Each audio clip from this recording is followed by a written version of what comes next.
22. Terlebih dahulu ingin saya sampaikan bahwasanya kita ngaji tafsir atau ngaji tadabbur Al-Quran merupakan salah satu usaha kita, salah satu ikhtiar kita untuk bisa dekat dengan Al-Quran, untuk bisa menjadi bagian dari keluarga Al-Quran. Jadi hubungan seorang mukmin dengan Al-Quran itu bisa melalui 3 cara. Kalau kita ingin dekat dengan Al-Quran, ingin hidup bersama dengan Al-Quran, itu kita bisa melalui 3 tahapan, 3 cara. Tentu kita semua berharap agar bisa melakukan 3-tiganya. Kalau tidak, itu ya setidaknya salah satu dari ketiganya harus kita capai. Yang pertama, kalau pengen dekat dengan Al-Quran, kita harus menjadi temannya Al-Quran. Harus berteman atau berkawan dengan Al-Quran. Nah, temannya Al-Quran itu bahasa hadisnya adalah Sohibul Quran. Sohib apa artinya? Sahabat karib, ya, teman dekat itu sohib. Nah, sohibul Quran itu artinya temannya Al-Quran, kawannya Al-Quran, sahabatnya Al-Quran. Lalu caranya bagaimana supaya kita bisa berteman dengan Al-Quran, bisa menjadi temannya Al-Quran? Dijelaskan oleh Rasulullah SAW dalam salah satu hadis yang sahih. Iqra'ul Quran, bacalah Al-Quran, bacalah oleh kalian apa? Al-Quran. Fa'innahu, karena sesungguhnya Al-Quran itu ya'ti, dia akan datang, yaumal qiyamati, pada hari kiamat, syafi'an, syafi'an sebagai pemberi syafaat. Syafaat itu artinya pertolongan. Di syafi'an bisa diartikan sebagai penolong. Pemberi syafaat atau penolong bagi siapa? Li ashabihi. Nah, potongan hadis li ashabihi ini kalau teman-teman baca di terjemahan, itu terkadang langsung diartikan bagi orang yang mau membacanya. Padahal kalau diterjemahkan sesuai dengan makna lughawi, makna bahasanya, li ashabihi itu artinya adalah bagi teman-temannya. Karena ashab adalah bentuk jamak dari kata sohib. Sohib kan teman, kalau ashab berarti teman-teman. Al-Quran akan datang pada hari kiamat sebagai pemberi syafaat, sebagai penolong bagi teman-temannya. Nah, siapa teman-temannya Al-Quran? Nah, kembali kepada awal hadis di mana Rasulullah memerintahkan kita, Iqra'ul Quran. Nah, temannya Al-Quran adalah orang yang mau membaca Al-Quran. Jadi kalau bapak-bapak ini belum membaca Al-Quran, itu masih jauh dari Al-Quran. Sekedar seneng, sekedar kagum, tertarik, tapi belum berteman. Karena belum membaca Al-Quran. Kalau membacanya jarang-jarang, itu berarti temenan, tapi temen jauh. Ketemu hanya sesekali, nyapa hanya sesekali, jarang nanya kabar, jarang baca Quran, baca hanya sesekali, itu temenan tapi jauh. Nah, tapi kalau teman dekat itu mesti sering ketemu, sering nyapa, sering nanya kabar, sering dibuka itu Al-Quran. Nah, kalau pengen jadi temannya Al-Quran, sering-seringlah membaca Al-Quran. Apakah cukup? Belum. Karena bagaimanapun juga, kalau kita baru membaca Al-Quran, kedekatan kita dengan Al-Quran baru sebatas teman. Apakah cukup? Ya tentu tidak. Kita pengen lebih dekat lagi dengan Al-Quran. Maka langkah yang kedua adalah, bawalah Al-Quran itu pergi kemanapun kita pergi. Kemanapun kita pergi, selalu bawa Al-Quran. Semakin sering kita bersama dengan Al-Quran, maka hubungan kita dengan Al-Quran akan semakin dekat. Tentu maknanya bukan berarti kemanapun Bapak pergi sambil nenteng apa? Mushaf, bukan begitu. Ya. Berangkat kerja bawa mushaf, jalan-jalan bawa mushaf, tidur sambil mendekap mushaf, bukan begitu. Jadilah pembawa Al-Quran. Pembawa Al-Quran itu bahasa hadisnya hamilul Quran. Hamil itu apa? Kalau perempuan hamil, hamil apa? Mengandung. Kalau seorang perempuan lagi mengandung, di perutnya itu ada bayi. Kemanapun perempuan ini pergi atau si ibu ini pergi, maka bayi selalu dibawa, selalu menemani. Itu namanya hamil. Quran juga begitu. Kalau kita menjadi hamilul Quran, pembawa Al-Quran, kemanapun kita pergi, Al-Quran selalu menemani. Caranya bagaimana? Caranya adalah masukkanlah Al-Quran itu ke dalam hati. Hafalin Al-Quran.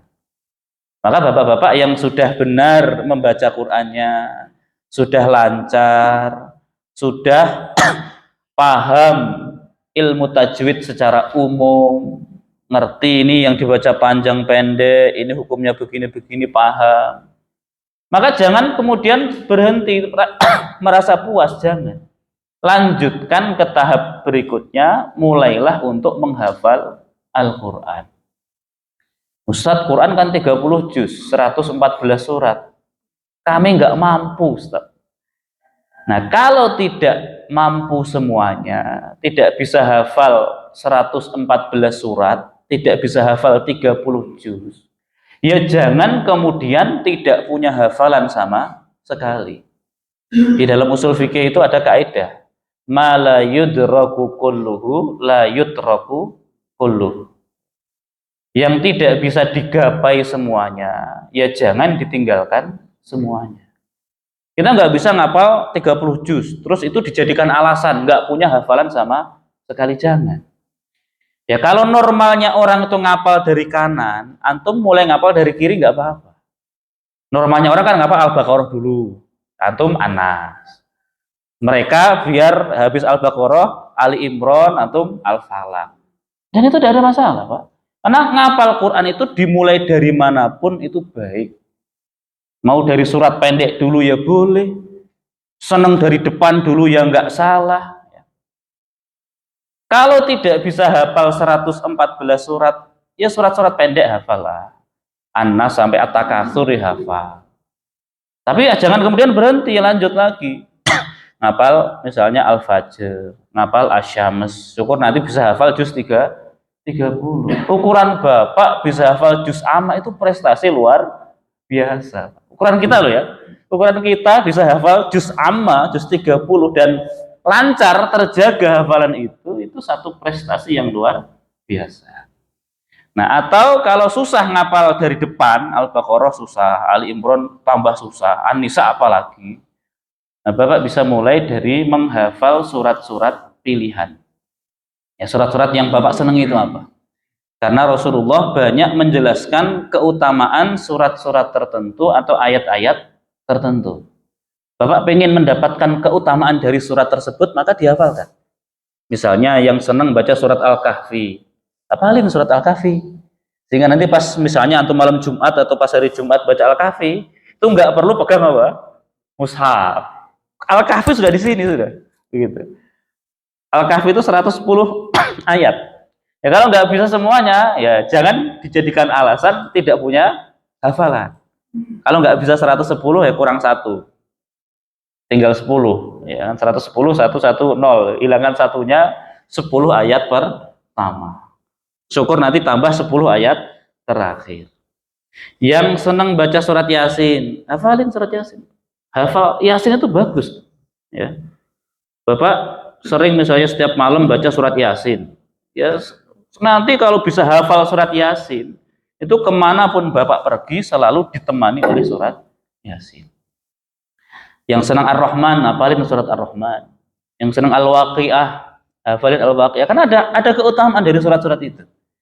Rasulullah mengatakan ada sahabat Nabi, beliau pas sakit itu tanya pada Rasulullah, ya Rasul, aku ini hartaku banyak, anakku cuma satu perempuan, dan aku tidak khawatir kalau anakku nanti akan jadi miskin, karena aku sudah mengajarkan untuk membaca surat Al-Waqiah setiap malam.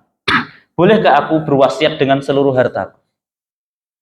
Nah, ini poinnya nanti sama Nabi nggak boleh, ya, karena wasiat dengan seluruh harta itu dilarang. Maksimal sepertiga kalau wasiat itu. Poinnya adalah tadi, sahabat ini nggak khawatir kalau anaknya jadi fakir gara-gara sudah diajari setiap malam untuk membaca surat apa? Al-Waqiah. Nah, kalau Bapak hafal kan untuk membaca Al-Waqiah kan gampang. Ya, Al-Waqiah. Insya Allah nggak akan fakir, Pak. Ya meskipun ya nggak ada jaminan akan jadi orang kaya. Ya, karena hadisnya apa? Tidak akan fakir. Nah, kalau boleh saya menyarankan atau memberikan nasihat untuk kita semua, bagi bapak-bapak yang masih bisa menghafal, masih punya kemampuan menghafal dan punya semangat untuk nambah hafalan, hafalkan surat yang sedang kita bahas. Surat apa? Al-Mulk ini. Dan ini adalah harapan saya dan juga harapannya Rasulullah SAW. Nabi itu sampai mengatakan wadittu ayyakuna fi kulli qalbi muslimin. Aku pengen, aku senang, aku berharap kalau surat Al-Mulk itu berada di hati setiap orang Islam.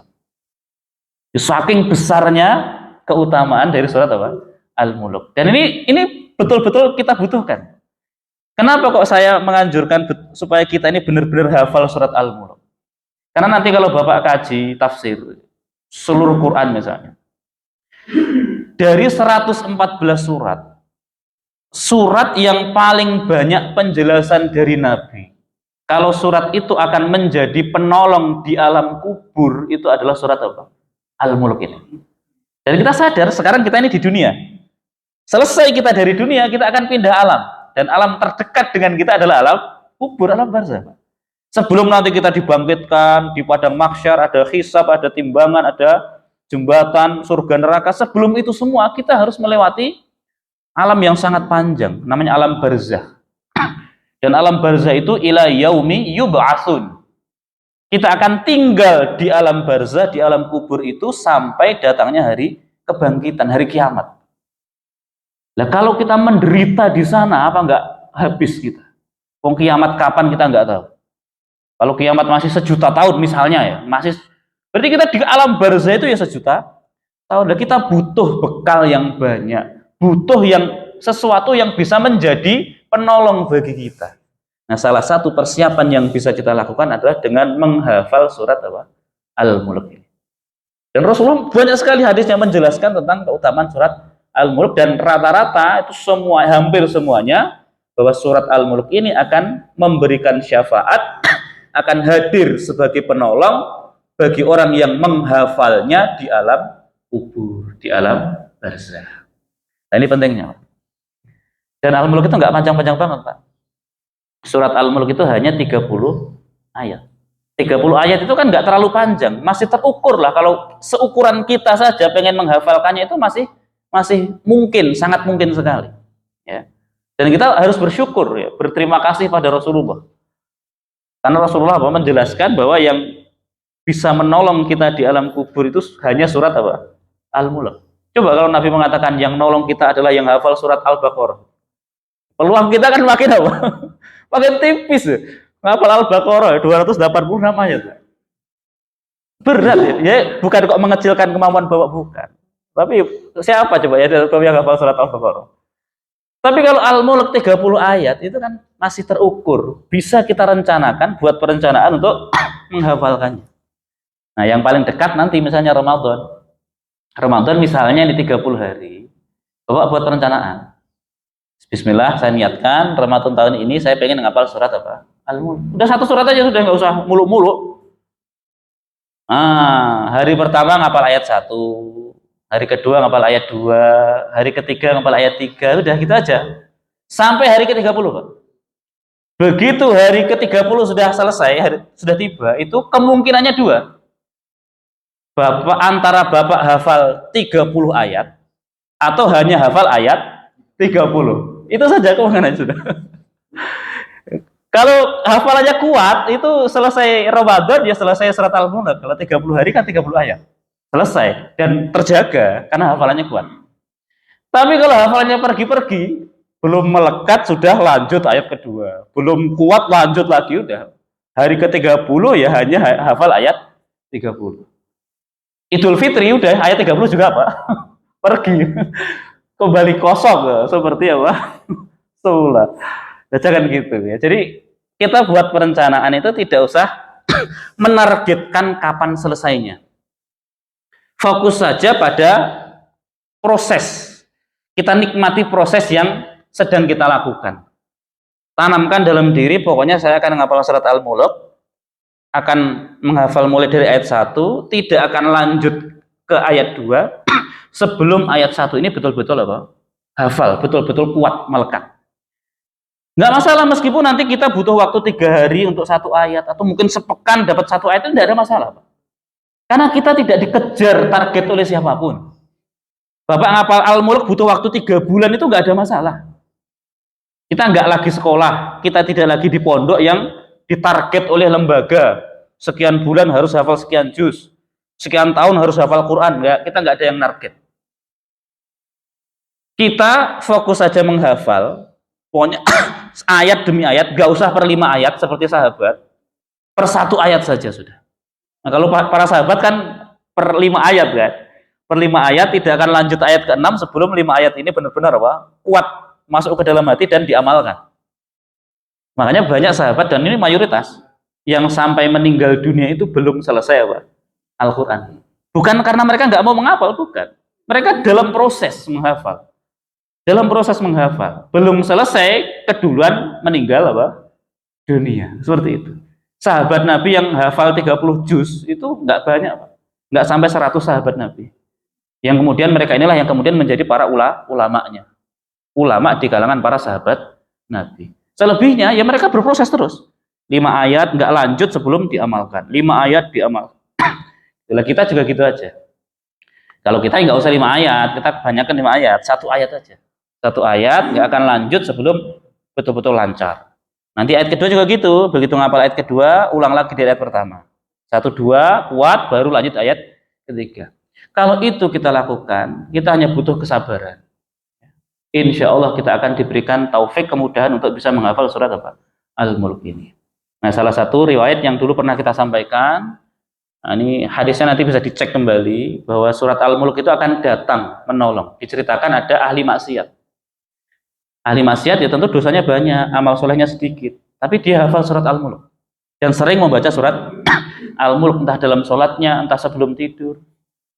Nah, begitu dia dikubur, orang-orang yang mengantar sudah pulang, itu datang malaikat, diperintah oleh Allah untuk menyiksa si fulan.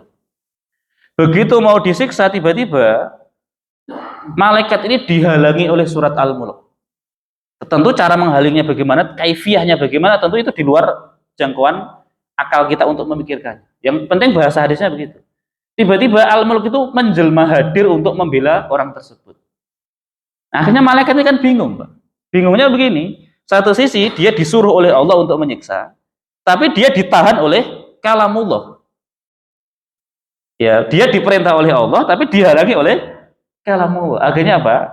Surat Al-Mulk menghadap kepada Allah, terus dalam tanda kutip itu mengancam Allah.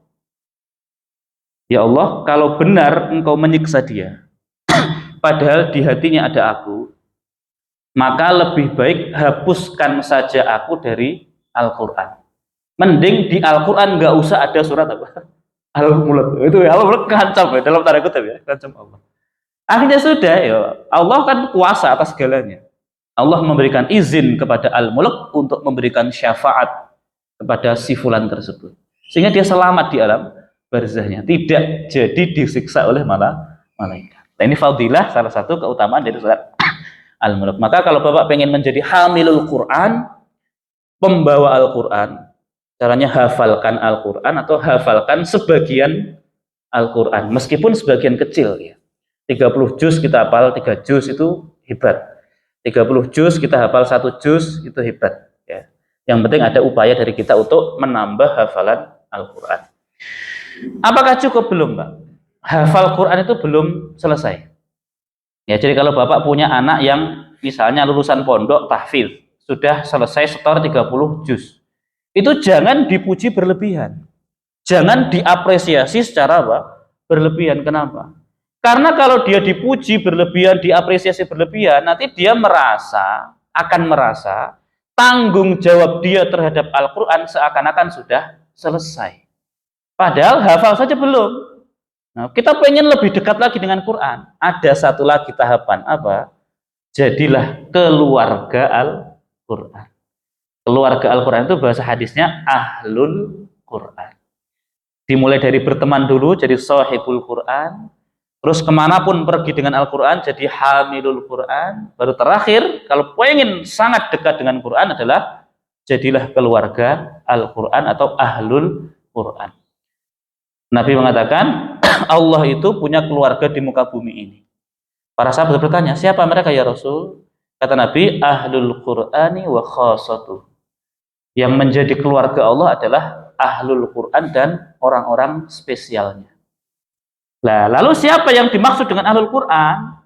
Orang yang mau belajar memahami Al-Quran kemudian mengamalkannya. Inilah yang disebut dengan ahlul Quran. Karena Al-Quran itu diturunkan tidak hanya sekedar untuk dibaca, tidak hanya sekedar untuk dihafalkan terus selesai, bukan. Tujuan utama Quran itu diturunkan adalah hudan linnas, supaya menjadi petunjuk bagi manusia. Supaya Quran bisa menjadi petunjuk tentu harus dipelajari isinya, harus paham maknanya. Setelah kita paham, Quran betul-betul bisa kita jadikan sebagai rambu-rambu dalam kehidupan yang kita ikuti, yang kita amalkan. Ini tujuan Quran itu diturunkan. Ya tentu membaca Quran itu bagus, karena setiap hurufnya ada 10 kebaikan. Menghafal Quran juga luar biasa, karena nggak semua orang bisa. Tapi jangan berhenti sampai di situ. Ya, kita harus berusaha untuk memahami isi Quran, supaya nanti setelah paham, kita bisa mengamalkannya dalam kehidupan. Kalau kita sudah belajar memahami Al-Quran, terus mengamalkannya dalam kehidupan, maka kita sudah menjadi bagian dari ahlul Quran. Maka dari itu penting kita belajar tafsir, belajar tadabbur, merujuk pada kitab-kitab yang ditulis oleh para ulama yang menjelaskan tentang Al-Quran, itu penting. Ya, catatannya adalah ketika kita belajar memahami Al-Quran itu harus dengan pemahaman yang benar.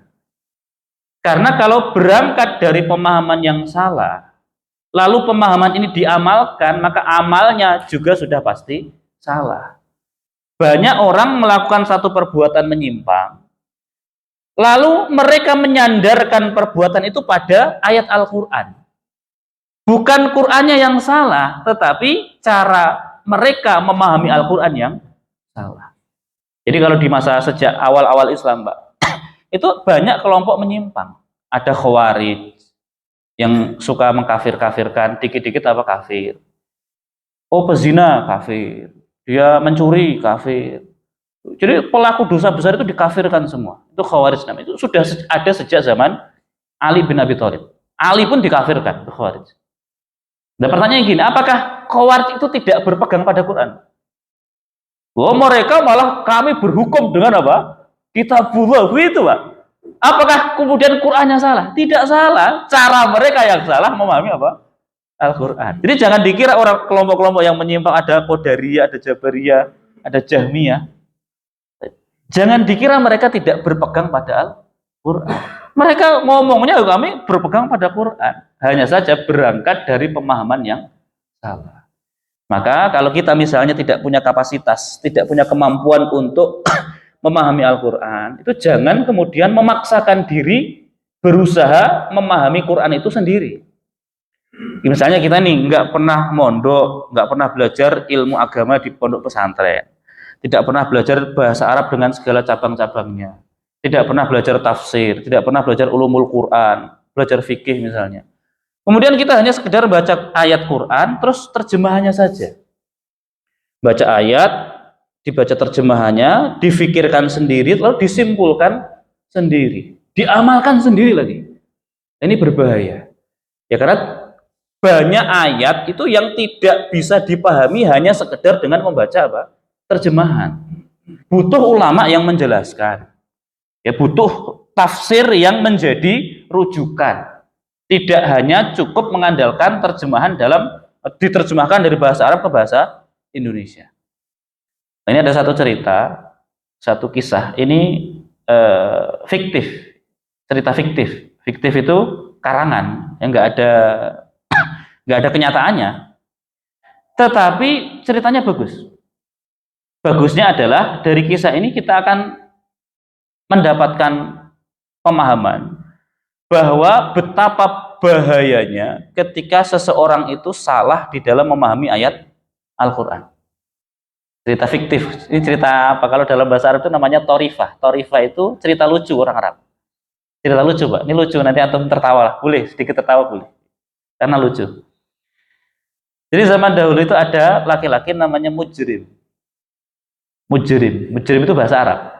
Di Quran juga ada kata mujrim ya. Jadi kalau kita sudah bolak-balik khatam baca Quran itu pasti pernah ketemu kata mujrim. Mujrim itu kalau diterjemahkan artinya adalah si pendosa atau orang yang berbuat dosa. Kok seseorang dikasih nama aneh begitu? Ya mungkin niatnya bagus. Ya orang tua ngasih nama anaknya mujrim itu mungkin niatnya supaya dia tidak sombong, supaya ingat kalau dosanya banyak, supaya dia sering-sering taubat, mungkin begitu niatnya. Dan benar, si mujrim ini dia jadi pemuda yang rajin ibadah, yang soleh. Secara perilaku dia baik, akhlaknya baik, rajin ibadah. Sholatnya 5 waktu itu selalu berjamaah ke masjid. Ya, ke masjid. Tidak hanya sekedar berjamaah, tapi sering-seringnya itu dia nggak pernah terlambat.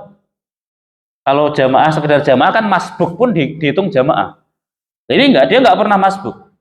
Dan tidak hanya itu, ketika dia sholat itu sering-seringnya berada di shaf yang terdepan, shaf pertama. Berarti kan dia datangnya di awal terus. Sebelum adzan sudah di masjid. Ya. Begitu qomat, pokoknya dia sholatnya di shaf pertama. Karena dalam benak dia yang terbaik itu di shaf pertama.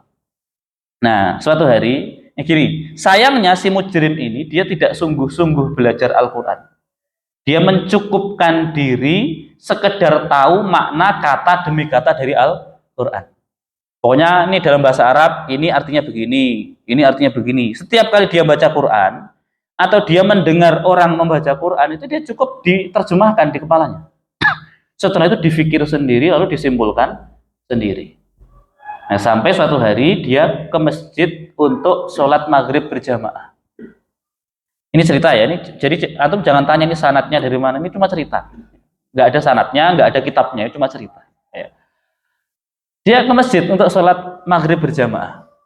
Ya, seperti biasa, dia sudah di shaf pertama. Begitu dia iqomah, imam maju, kemudian di rakaat pertama, setelah membaca surat Al-Fatihah, imam melanjutkan dengan membaca surat Al-Mursalat. Al-Mursalat itu di juz 29, setelah An-Naba, di atasnya pas Al-Mursalat. Wal mursalati urfa fal 'asifati 'asfa wan nashirati nashra fal fariqati farqa fal mulqiyati dzikra. Terus ayat demi ayat dibaca oleh sang imam. Nah, si mujrim di shaf pertama itu sambil mendengarkan itu kepalanya, otaknya itu memikirkan terjemahan dari surat ayat-ayat yang dibaca oleh sang imam. Dan nggak ada masalah. Maknanya begini nggak ada masalah. Sampai ketika imam selesai ke ayat 15, di ayat 15, lanjut ayat 16. Nah, ketika imam membaca ayat ke-16, alam nuhlikil awwalin. Nah, ayat itu oleh si mujrim diterjemahkan dan dipahami begini. Bukankah kami, yaitu Allah, hendak membinasakan orang-orang yang berada di barisan terdepan atau di shaf pertama. Berarti kan bahaya sekali kan? Secara bahasa, hanya kalau ngandelin terjemahan bahasa Arab, si mujrim itu tidak salah menerjemahkan begitu. Karena alam nuhlikil awalin bisa dimaknai begitu. Ya. Bukankah kami, yaitu Allah, hendak membinasakan orang-orang yang berada awalin, di terdepan, barisan terdepan atau shaf pertama. Wah, akhirnya berubah cara pandang si mujrim ini. Selama ini kan dia menyangka shaf yang paling baik, yang paling aman itu shaf apa? terdepan. Seakan-akan dia baru dengar di Quran ada ayat itu. Wah, ternyata salah selama ini. Justru saf pertama itu terancam mau dibinasakan oleh apa? Allah. Makanya itu gara-gara disimpulkan sendiri. Wahnya dia ketakutan, gemeteran. Enggak menyangka ternyata saf pertama itu enggak aman. Akhirnya apa?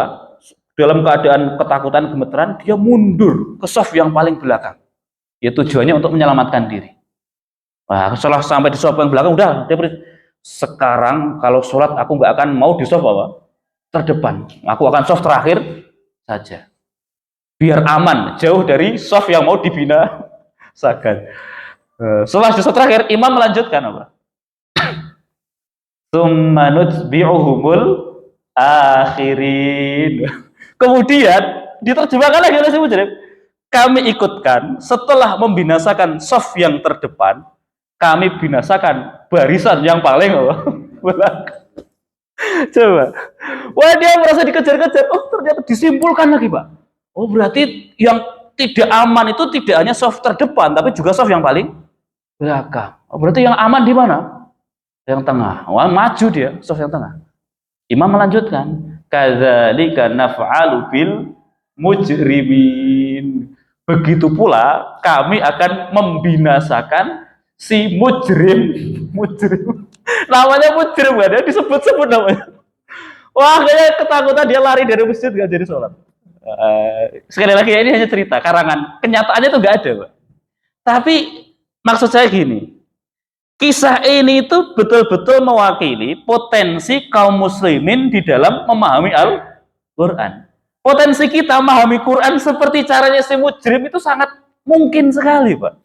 Hanya sekedar ngandelin apa? Terjemahan, kemudian disimpulkan sendiri, akhirnya ketakutan sendiri untuk sesuatu yang bukan pada tempatnya. Ya, apalagi kalau misalnya baca ayat hanya fokus pada satu ayat, tidak memperhatikan ayat setelahnya atau ayat sebelumnya misalnya. Lalu hanya dari satu ayat ini disimpulkan sendiri. Misalnya kalau ngaji surat Al-Maun misalnya ada ayat fawailul lil musallin. Celakalah orang-orang yang sholat. Dia baru berhenti di ayat itu. Difikirkan, disimpulkan. Selama ini orang sholat celaka berarti. Ya mending nggak usah, Pak. Sholat ini kan ngawur, Pak.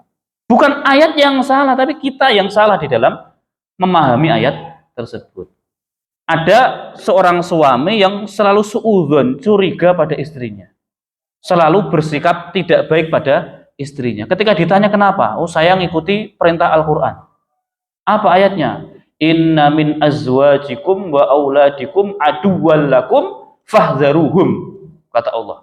Sesungguhnya istri-istri dan anak kamu itu adalah musuh kamu. Maka waspadalah dari apa? Mereka. Wah, akhirnya setiap istri apapun selalu dicurigai, suudzon terus pada istrinya.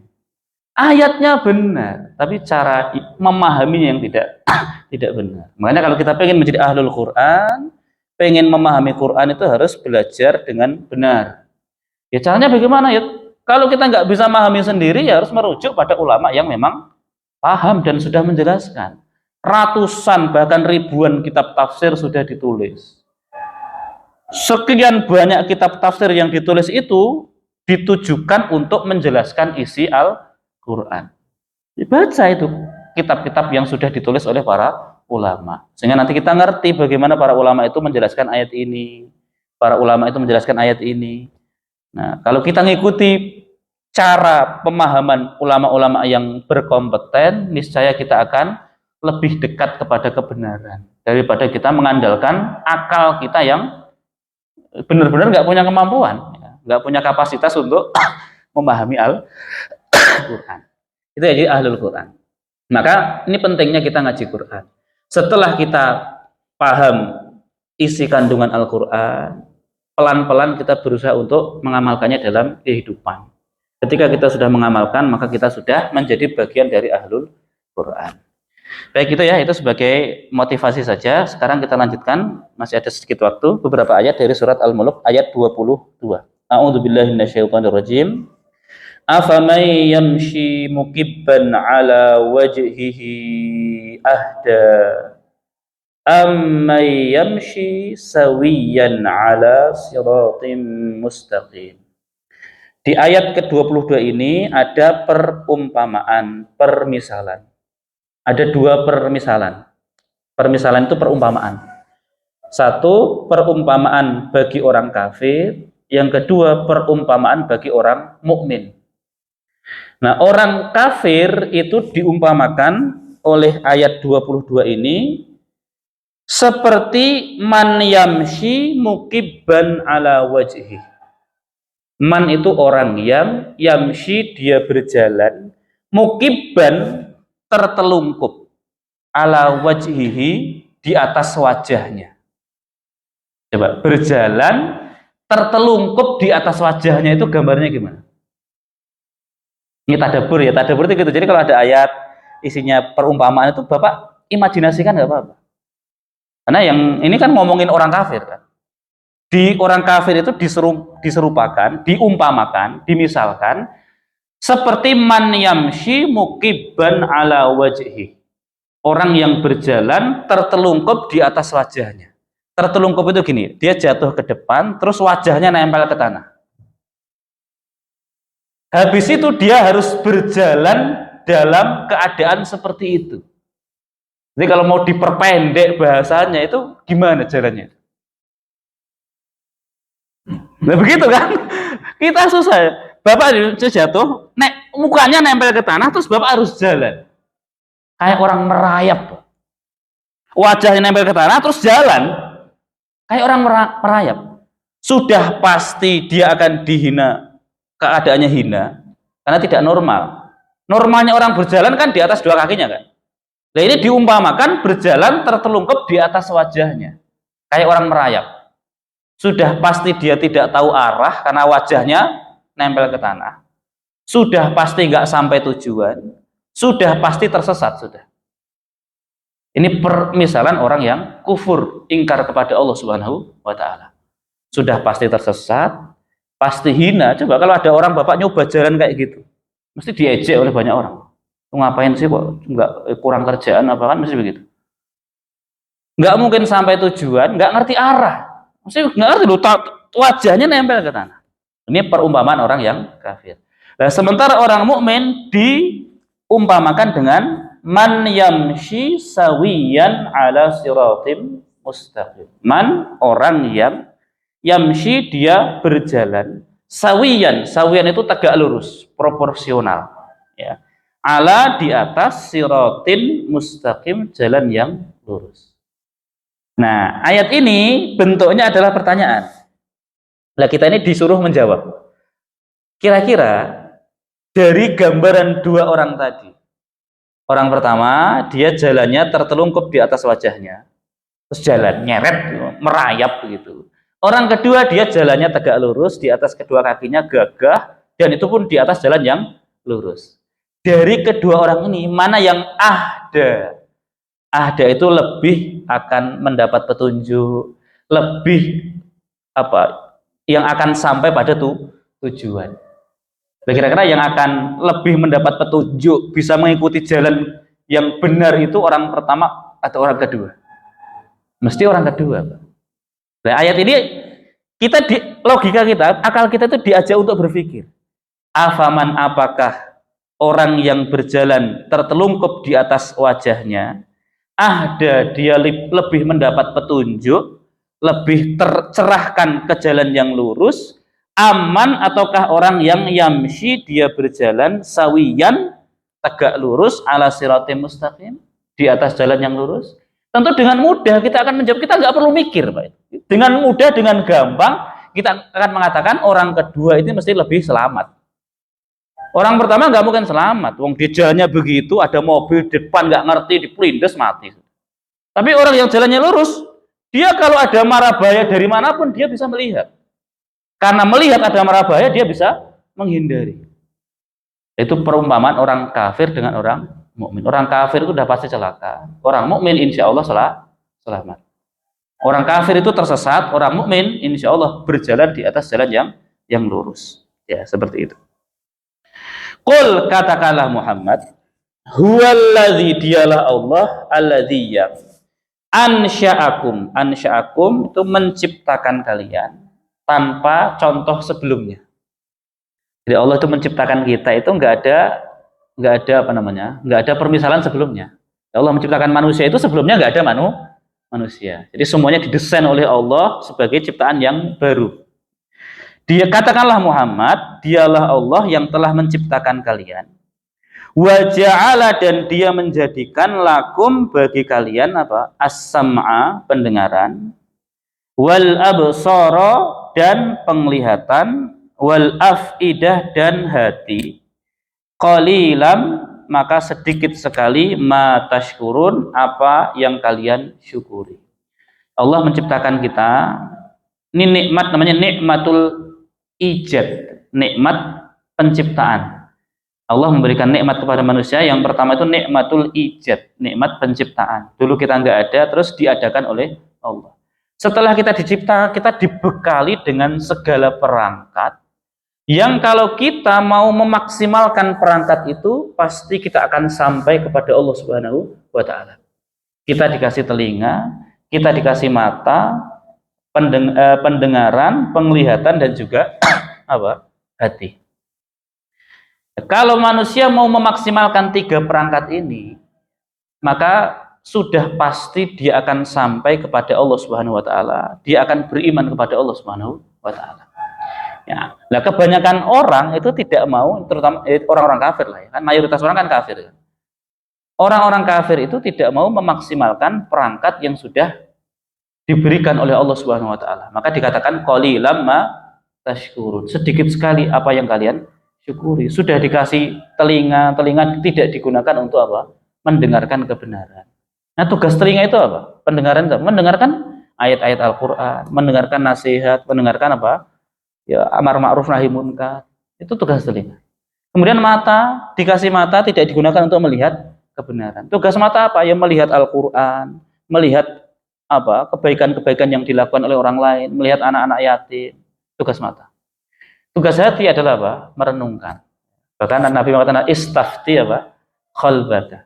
Orang itu kalau mau bertanya pada hati nuraninya itu niscaya dia akan menemukan kebenaran. Ya. Seperti itu. Qalilan ma tashkurun. Qul, katakanlah Muhammad, huwallazi, dialah Allah yang zara'akum artinya apa? Membuat kalian berkembang biak fil ardi, di bumi, wa ilaihi, dan kepada Allah lah tuhsyarun, kalian akan dikembalikan, akan dibangkitkan. Maksudnya begini, Pak, kita ini diciptakan di bumi. Sejauh apapun kamu pergi di atas muka bumi ini, atau sejauh apapun kamu berkelana di atas muka bumi ini, tetap kembalimu adalah kepada siapa? Kepada Allah Subhanahu wa Ta'ala. Maka kamu mau sembunyi dimanapun nggak akan bisa. Allah yang menciptakan kamu di bumi, terus membuat kamu berkembang biak, bahkan berpencar-pencar ya. Lahirmu di mana, tumbuhmu di mana, dewasamu di mana, kerjamu di mana, matimu di mana. Bisa jadi tempatnya beda-beda. Tetapi yang pasti kamu akan kembali kepada Allah Subhanahu wa Ta'ala. Wa ilaihi tuhsyarun. Maka ayat ini mengisyaratkan kepada kita bahwa hidup kita di dunia itu sesaat, sementara. Bahkan nanti ketika kita sudah di akhirat, kita mengingat kehidupan kita di dunia itu hanya sepotong waktu siang atau sepotong waktu pagi. Kita hidup 70 tahun misalnya, itu begitu nanti di akhirat, Pak. Terus kita nginget hidup kita di dunia itu hanya seperti sepotong waktu pagi atau sepotong waktu apa? Ka'annahum yauma yarawnaha lam yalbatsu illa 'ashiyatan aw duhaha. Begitu kita sudah melihat dari kiamat, sudah kita mikirin dunia itu hanya kok cepet banget ya. Kok singkat sekali, hanya sewaktu duha atau sewaktu siang. Nah, seperti itu. Ya, jadi hidup kita di dunia itu hanya sementara. Jangan sampai kita menganggap dunia ini sebagai tempat tinggal selama-lamanya. Kalau kita sadar dunia ini sementara, maka jangan kemudian kita mati-matian untuk apa? Mengejar dunia. Yang ngejar dunia itu ya biasa-biasa aja. Biasa-biasa aja. Biasanya maksudnya gini, Pak, bukan berarti kita nggak boleh bekerja, nggak boleh bisnis, bukan. Maksudnya nggak usah mati-matian. Jangan sampai mati-matian itu, jangan sampai kamu mengorbankan ibadahmu hanya untuk apa? Kerja. Gara-gara pengen bisnis sampai ninggalin sholat. Gara-gara pengen dapat duit banyak sampai nggak sholat. Gara-gara pengen punya tabungan banyak sampai nggak mau bayar apa? Zakat. Nah, itu jangan. Kenapa? Apa yang kita kumpulkan di dunia itu akan kita tinggalkan. Betapa ruginya kita. Capek-capek kita ngumpulin dunia dengan menghalalkan segala cara. Begitu dunia terkumpul kita mati. Kita tinggalkan itu semua. Ya, sekaya apapun kita pasti akan mati. Nah, saya kemarin dapat kabar di kampung saya itu Pak, ada orang yang paling kaya. Alhamdulillahnya orang baik. Namanya Haji Jalal. Orang-orang yang punya Pak Jalal. Itu kalau pas musim karet, kan di daerah saya itu banyak kebun karet. Itu kalau karet pohon karet sudah usia tertentu, itu kan harus ditebang di peremajaan. Lah pohon karet itu dibeli oleh seseorang yang selalu membeli, namanya nih Pak Jalal itu. Ya, hartanya nggak karu-karuan, sudah dianggap orang yang paling kaya sekecamatan itu beliau di kecamatan saya itu. Nah begitu. Nah kemarin meninggal dunia usia 92 tahun. Ya, tetap berakhir Pak. Hari ini itu mencapai angka 100 itu udah langka Pak. Ya, mencapai 100 apa? Langka. Ya, rata-rata itu orang kaya loh Pak. Orang kaya itu sampai 100 itu susah Pak. Apalagi orang apa? Wis gitu. Ya walaupun itu nggak ada garansi, ada orang miskin yang malah nggak mati, yang kaya malah cepat cepat mati, ya ada. Ya maksudnya gini, kita hidup di dunia itu nggak selamanya, ada batas akhir dan itu nggak lama, sebentar lagi. Maka ya jangan kemudian menghalalkan segala cara. Baik, wallahu alam. Sampai di sini dulu ayat 24 ya, masih ada 6 ayat lagi. Insyaallah nanti kita sambung di lain waktu. Sallallahu ala sayyidina Muhammadin wa ala alihi wa sahbihi wasallam walhamdulillahi rabbil alamin. Sebelum ditutup, barangkali ada pertanyaan dari jemaah. Oh, silakan. Ini. Waalaikumsalam warahmatullahi wabarakatuh.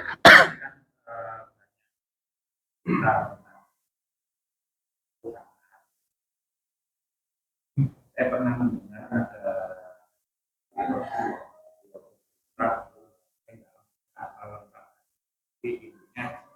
ada seorang apakah kalau mau ke sana maka kamu akan mendapatkan unta. Kalau ya intinya memang itu disediakan oleh Allah. Iya kan, iya saya mau. Karena kamu tidak menuju masjid dan membaca Al-Quran, karena satu ayatnya itu sama dengan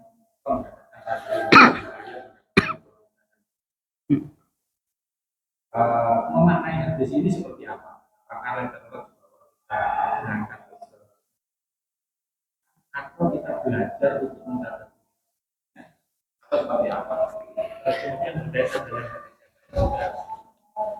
tidaklah dua orang sahabat bisa sebelum saling menasihati. Apakah menasihati ini kaitannya dengan saling mengingatkan atau? Baik, saya jawab dari nomor 2 dulu. Jadi ada di antara para sahabat Nabi ketika mereka ketemu, sebelum mereka berpisah itu saling berwasiat dengan surat apa? Nah, dulu sudah kita bahas di juz 30. Jadi sahabat Nabi itu kalau ketemu sebelum pisah itu masing-masing saling berwasiat, saling memberikan nasihat dengan membaca satu surat pendek. Surat apa? Surat Al-Asr. Al-Asr ya. Jadi sebelum pisah itu masing-masing gantian membacakan. Bismillahirrahmanirrahim. Wal 'asr. Innal insana lafi khusr illa alladzina amanu wa 'amilus solihati wa tawassaw bil haqqi wa tawassaw bis sabr. Itu wasiat dengan Al-Qur'an. Nah, pertanyaan gini, Pak, kalau surat Al-Asr itu dibaca sahabat Nabi loh ya, yang hidup di masa Rasulullah, di mana bahasa Quran diturunkan dengan sesuai bahasa Quraisy, bahasa mereka gitu. Dan kira-kira sahabat itu tuh paham maknanya apa enggak? Ya sudah pasti paham. Jadi kalau kita yang baca, bedanya gini Pak, kalau kita yang baca Al-Asr itu kemungkinan hanya hafal, ya kan? Isinya belum tentu apa? Paham. Artinya belum tentu paham. Tapi kalau yang baca Al-Asr sahabat Nabi, orang Quraisy, ya, sudah pasti yo mereka menghafal, plus paham isinya dan hampir dipastikan mereka sudah mengamalkan amalan-amalan ataupun aturan-aturan yang ada di dalam surat Al-Asr tersebut. Nah, dan ini bisa kita teladani. Jadi kalau kita mau lagi ketemu dengan teman lama misalnya, terus sebelum berpisah kita dianjurkan berwasiat dalam kebaikan. Nah, tentu wasiat yang terbaik adalah dengan Al-Qur'an. Wal 'asr, demi masa. Itu kan ada surat Al-Asr itu kan nasihatnya bagus sekali. Wal 'asr, demi masa. Innal insana lafi khusr. Sesungguhnya manusia itu benar-benar dalam kerugian. Illa, kecuali alladzina amanu, orang-orang yang mereka beriman, wa amilus shalihat, dan mereka beramal soleh, wa tawassaw bil haqqi, dan mereka saling berwasiat, saling menasihati dalam kebenaran, wa tawassaw bis sabri, dan saling menasihati di dalam kesabaran. Boleh Bapak, sebelum bisa baca dulu Al-Asr. Silahkan. Tapi sekali aja, gak usah setiap ketemu orang begitu, jangan. Kalau Bapak setiap ketemu orang mau pisah membaca Al-Asr, Bapak gak kelar-kelar nanti. Pulang dari masjid jam 6 sampai rumah jam 8. Karena setiap ketemu orang apa? Baca Al-Asr. Itu wasiat. Kemudian yang pertama tentang hadis Nabi tadi gini Pak. Jadi ketika Rasulullah menjelaskan keutamaan Al-Qur'an itu ada penjelasan Nabi tentang keutamaan sekedar membaca Al-Qur'an. Ada hadis-hadis yang menjelaskan tentang keutamaan mempelajari Al-Qur'an. Ada hadis tentang keutamaan menghafal Al-Qur'an. Jadi hadisnya beda-beda. Lah hadis-hadis yang ada ini jangan kemudian dibentur-benturkan. Karena masing-masing ada keutamaan yang sendiri-sendiri. Misalnya begini. Bagi orang yang membaca Al-Qur'an kan ada hadisnya kan, man qara'a harfan min kitabillah falahu hasanatun. Siapa yang membaca satu huruf dari kitab Allah, dari Al-Qur'an, maka dia mendapat satu kebaikan. Wal hasanatu bi asyri amsalihha. Satu kebaikan itu dikalikan 10. Jadi sekedar baca, meskipun nggak paham, karena di situ bahasanya man qara'a itu hanya sekedar baca, Pak. Sekedar baca Quran itu dapat 10 kebaikan, meskipun tidak paham. Jadi bagi orang yang tidak paham Quran itu kemudian jangan beralasan tidak mau membaca Al-Quran. Aku belum paham isinya, mending aku nggak usah baca. Jangan. Bapak membaca meskipun nggak paham itu sudah dapat 10 kebaikan setiap hurufnya. Nah kemudian kalau kita mempelajari Al-Quran itu ada hadis yang lain. Majtama'a qaumun fi baitin min buyutillah. Tidaklah satu kaum berkumpul di salah satu rumah Allah. Yatsluna kitabahu, dia membaca Al-Quran. Tsumma yatadarasunahu fima bainahum. Kemudian saling mempelajari antara mereka. Jadi baca satu ayat, berhenti di ayat itu, dipelajari, dikaji isinya, ditadaburi maknanya. Nah apa keistimewaannya? Illa nazalat alaihimus sakinah. Akan turun sakinah, ketenangan. Wa ghasyiyatuhumur rahmah, akan diliputi kasih sayang. Wa haffathumul malaikah, akan dinaungi para malaikat. Wa dzakarahumullahu fi man indah, dan Allah akan menyebut nama-nama mereka di sisi Allah Subhanahu wa taala. Nah itu keutamaannya. Nah maka kalau kita dihadapkan pada pilihan, terus aku harus bagaimana? Ya kalau bisa lakukan semuanya, Pak. Ada waktu di mana kita baca Quran, ada waktu di mana kita mempelajari Al-Quran, ada waktu kita menghafal Al-Quran. Kalau kita bisa mengambil semuanya, maka kita juga akan mendapatkan semua keutamaan. Jadi kalau hadis yang Bapak baca tadi itu, misalnya itu hadis sahih, ya maka maknanya adalah hadis itu menjelaskan tentang keutamaan apa? Membaca Al-Quran. Kamu baca Quran berarti lebih baik daripada apa? Tidak membaca, benar, daripada dapat onta, maksudnya begitulah, misalnya begitu. Nah itu keutamaan baca Al-Quran. Gitu Pak ya. Jadi hadis tentang keutamaan Al-Quran itu ada yang tentang keutamaan membacanya, ada yang keutamaan menghafalnya, ada yang keutamaan tentang apa? Mempelajari dan mentadaburinya. Dan masing-masing punya keistimewaan. Nah sebisa mungkin kita mengambil bagian dari semuanya, ya sesuai dengan kemampuan kita tentunya. Begitu. Wallahu a'lam. Ada yang lain?